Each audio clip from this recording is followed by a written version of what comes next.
agriculture, since we're talking about it, most of the new fruits which you can find in the market around the world comes from this country. But none of them is done through genetical methods because it's against the law in this country. Nothing can be done genetically over here. You can do crossings, but nothing genetical. It's against the Jewish laws. And also against Islamic laws. So both, religions, the Muslims and the Jews agree over the same thing. Yeah, so you don't have anything over here genetical, nothing. One more thing right now, notice that you have the terraces, you have the plains over here, usually the plains are cultivated, and mostly in the ancient times, always the villages were built up on the top of the hills. So you will not be actually using up agricultural land. We're entering right now the Jarmuth Valley. Look at the valley which we're entering at this moment. To the right side, the Gilead. You can see Jordan. That's actually the border between us and Jordan. Up there you can see right now that lookout tower which is Jordanian. That lookout tower which is Jordanian, that's called Jarmuth, one of the main tributaries of the River Jordan. The word Jarmuth means coming from high up, because in a very short space of time, the river drops more or less from about 2,000 feet above sea level, 1,500 feet above sea level, all the way down to around 700 feet below sea level down there to the right side, in an area of not less than 5 miles, not more than 5 miles. So that's why it says the Greek name of it coming from above. Of course, the sources of the river itself are in Syria. When we talk about Syria, look to the left side, that's the Golan Heights. You can see over here yellow signs, and it's written on them, danger mines. That minefield is not Israeli, that minefield is Syrian. Yep, because that's where Syria used to be up till the year 1967. Actually, not the first line of fires, but the second one behind it with the black poles, that's the border. That's where the international border used to be, and Syria has what we can call it defensive measures. They have planted up the whole border with minefields over here and obstacles to prevent the occupation of the Golan Heights or the Israelis from going up on the Golan Heights. Of course, today we talk about the Golan Heights, where about 18% of the Golan Heights is occupied by Israel. And that's the part which we're going to be traveling today from the south all the way to the north. Yeah. That's a deer stand. Try to look all the way into the valley. Try to look into the valley. We will be having bridges which crossed over the valley itself. Once again, the valley is called the Jarmuth Valley, Jarmuth, or Yarmouk today. Y-A-R-M-U-K, that's the way it is written today. And these bridges which you get to see in the valley, they were destroyed in 1948 by the Israelis as a preventive measure to prevent the Iraqis from crossing over. Still you can see one of these bridges down in the valley. That's actually where the railway would have crossed over. The trains which came all the way from Turkey into Lebanon, Syria, Lebanon, and then through Palestine and going all the way to Saudi Arabia to Mecca. That's the bridge which you can see down there in the valley. Now let me remind you about one thing. Look also at the village which is down in the valley. You can see even the minaret of a mosque. That used to be a Syrian village. That used to be a Syrian village up till the year 1948. And it was called Hamma, which means hot. The word itself is driven from the hot water because of the hot springs which we have down in the valley. And Hamma, by the way, is not a new city.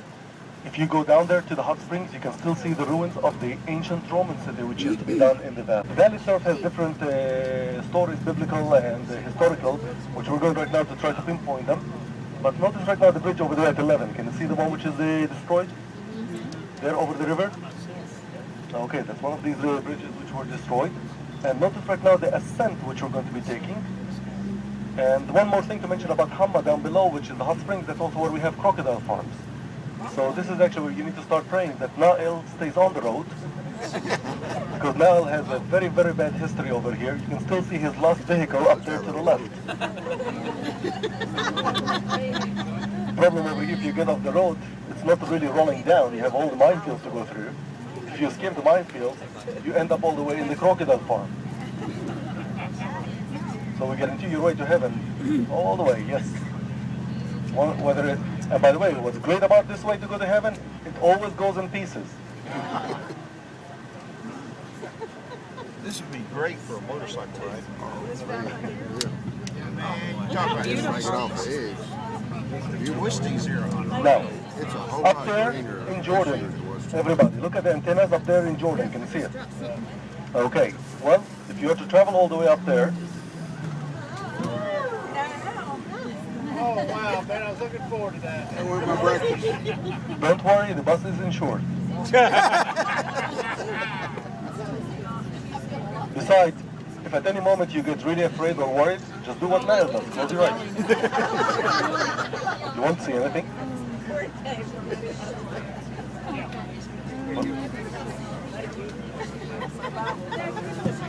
I think Niall is stealing the moment over here. I will not be able to explain. Well, there's another No, one. that's fine. Can you imagine? Yeah, that's Niall's car. I told you, he has a very bad experience there. First accident.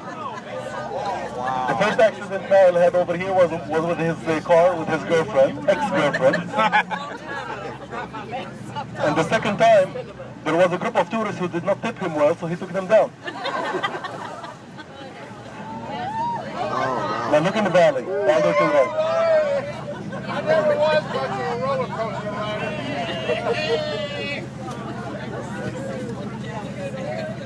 You should have seen this road. First time I took it with a group. The first time I took a group up here, this road used to be half of what it is right now. With no rails on the side. This road is not much wider than Cougar Trail.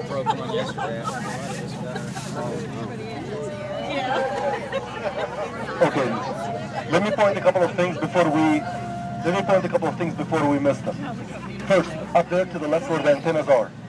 Next to them, that's where we have the ruins of a Roman city which was called Gadara.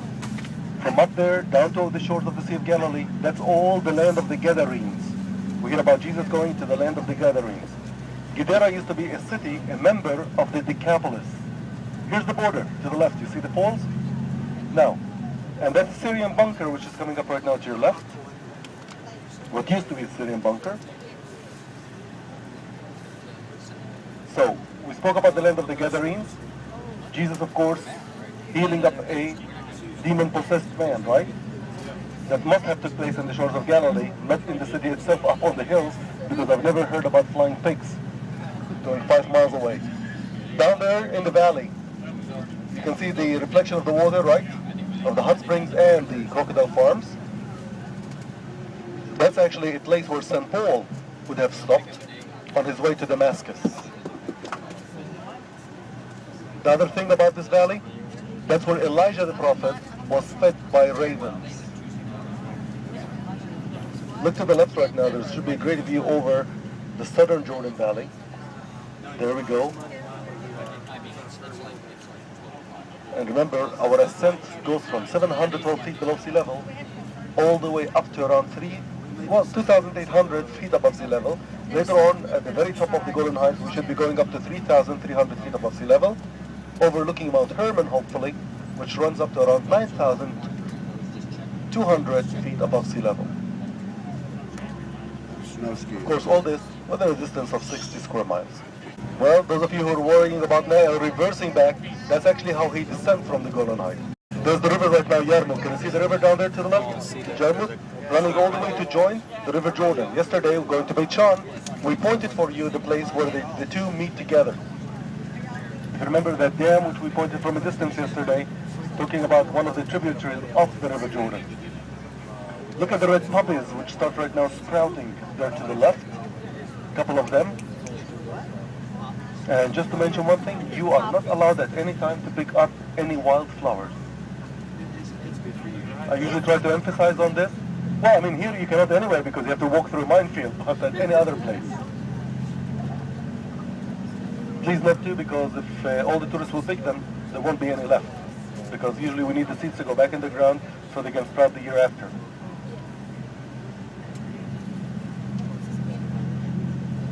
The Golan Heights, even though over here you can see limestone, but everything up on the top will be covered up with volcanic rocks. And I don't know if you have compass with you. Well, some of you do have it actually on their iPhones. And if I will put you all the way up on the Golan Heights nearby volcanic craters and you try to look at north, it will show you south. And if you put south, it will show you north. I'm very glad I'm running. Because up on the Golan Heights, we still have actually the old magnetic field.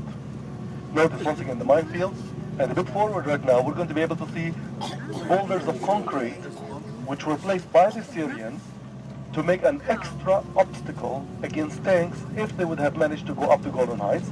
Today, Israel is keeping up, as I told you, they kept the older minefields over here, not because they cannot dismantle them, well, they don't have the maps, but what for if one day they will give it back to Syria? Let the Syrians dismantle it once they give it back to them. That's the whole idea of it. There's another one of these bunkers over there, and just to mention one more thing, going up to the Golan Heights, there's only 5 roads leading up to the Golan Heights. Israel did not open, not even one single new road to lead up to the Golan Heights. This way they kept it, of course. Well, it's a defensive measure also that the Israelis are using. That's the reason why they have not opened it. Because try to look at the terrain over here and think of yourself driving up the tank over such a terrain, over such a rocky terrain. It's not easy really to go over, even with the best tanks. There should be a view right now coming up to the left with the Sea of Galilee. So keep your eyes open right now to the left. Here we go right now.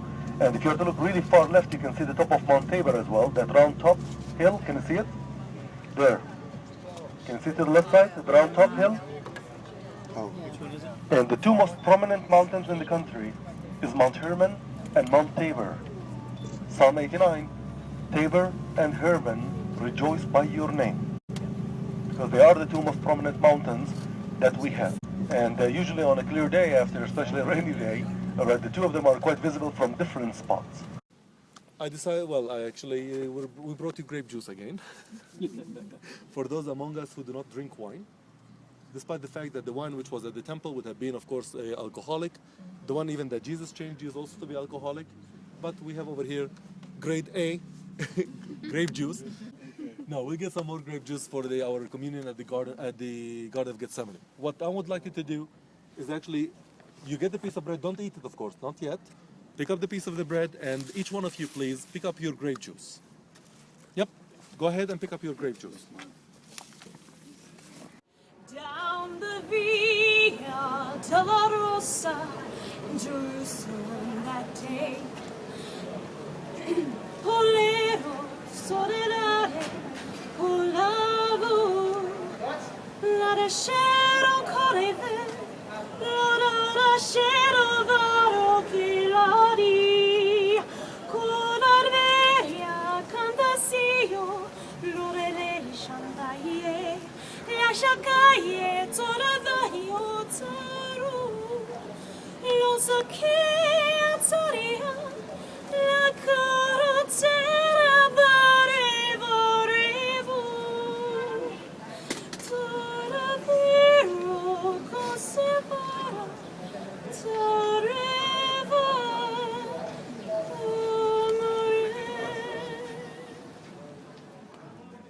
The land spreading in front of us is going to become flat. Well, you know, you still have some valleys and hills around, but it's going to be quite flat. And the Golan, the word itself is Semitic. By the way, every time I say Semitic, I don't want to say Hebrew, Aramaic, and so on. That's why I'm using the general term for Semitics, all right? That's why I'm using Semitic. The name itself, the Semitic name itself of Golan, it means wanderers. Bedouins, yes, Bedouins, nomads who lived up on the Golan Heights. I mean, you don't come over here on the Golan Heights and see cities like 11,000 years old or 10,000 years old. Now, let me be careful. I'm talking about the Golan Heights, which is within Israel. Because Damascus is on the Golan Heights. And Damascus is 5,000 years old. I'm talking about this part of the Golan Heights, which we're going to be crossing. As a matter of fact, 50% of the Golan Heights used to be occupied by wanderers, nomads, and you really don't see any cities up till the 2nd century AD.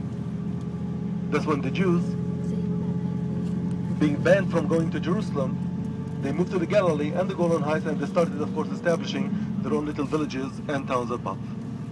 18% of the Golan Heights occupied by Israel, 50 miles from south to north and about 25 miles west-east. Israel only cultivates about 15% of it. Only. Another 15% is actually occupied with minefields. The rest is almost a fire zone for the Israeli army. the Israelis really did not invest that much into the Golan Heights. I mean, if you go to the West Bank, for example, in Jerusalem, you usually talk about 300, 400,000 settlers. Here on the Golan Heights, maximum 20,000. Yep, they never really pushed over here that much for it because they know that sooner or later they might have to get off it. After all, ideologically, the Israelis are not related to the Golan Heights. Ideologically, it's not part of the land of the Bible, their inheritance. Despite the fact that this part belonged to half of the tribe of Manasseh. But it was never part of the promised land from Dan to Beersheba, let's say. Of course, today it's a very, well, first of all, it's a very rich land. When it comes all the way to rainfall over here, we get about 35 inches of rain a year up on the Golan Heights. Now you understand why is it essential for Israel's security. Because people usually, when they hear about the strategical importance of the Golan Heights, they think that the Syrians can bring tanks back and put them on the edge over here and start bombing Israeli towns. The Syrians don't need to do this today. The Syrians can be any place in Syria, push a button, and they can knock a whole neighborhood in any given city in Israel with a one rocket. You know, it's the age of rockets today, no tanks.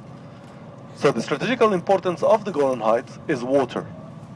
35% of Israel water comes from here. And that's why whenever they were negotiating with the Syrians, always the first condition was that the water which comes from the Golan Heights should be let freely to run down to the Sea of Galilee. Few kibbutzes, mushavs, which we have on the top. Kibbutz, we mentioned as a community, and usually when we refer to the word kibbutz, we talk about liberal communities.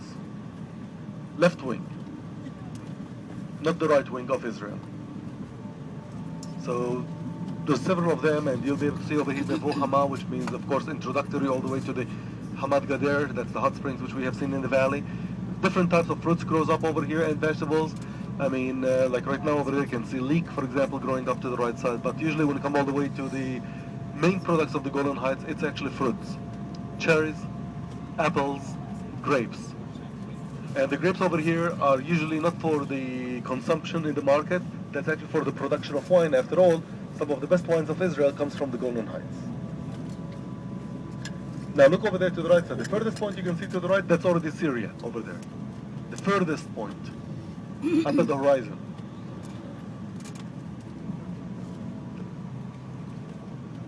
Earlier, coming up the Yarmouk Valley, I did refer to Gedera to have been a member of the Decapolis. Yesterday at Beit-Shan, we did not really have time to talk about all this, but Beit-Shan or Scythopolis was also a member of the Decapolis. Decapolis, 10 cities. Tiberias to the left, by the way, at the foot of the hills. The furthest point you can see to the left side. Can you see the city? Over there on the other side, at the foot of the hills? That's Tiberias. The mountains above it to the right side, that's the mountains of the Upper Galilee. You can see it running in front of you all the way from 9 to 1. That's all the mountains of the Upper Galilee, which of course rise up to the height of 3,600 feet. And immediately behind the hills, that's Lebanon. Over there, the furthest hills you can see. Wow. To the left. I say we're in northern Now, Decapolis, a league of 10 cities, which was established by the Romans in 57 BC. And it consisted of 10 cities. Amman, the capital of Jordan, used to be one of them called Philadelphia. Scythopolis, Beit-Shan. Gedera, Damascus. There was only one which was on the shores of the Sea of Galilee, which was known by the name Pics, which meant a horse. Or in Aramaic, they called it Susita.